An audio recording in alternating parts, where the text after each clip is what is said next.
শাগুন গাছ কাটছে, তা এখানে গ্যাপ নেই, এইটুকুনি গ্যাপ আছে। এই গ্যাপে ছোটোখাটো পিসগুলো ফেলা হয়েছে। বাকি এই পাশের নারকেল গাছে এই যে কপি ঝুলছে, ওই দড়ি বাঁধা আছে, ওখান থেকে কপি করে এই নারকেল গাছে এখান থেকে এই পিস ঝুলছে। চারি সাইডে সিট।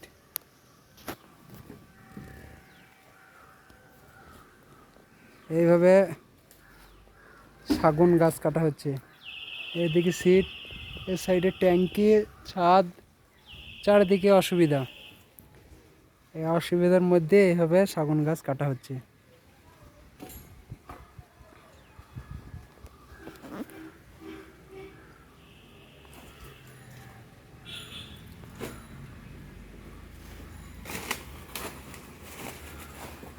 মুর্শিদ কুলি খা, একটু এদিকে তাকাও, মুর্শিদ কুলি খা।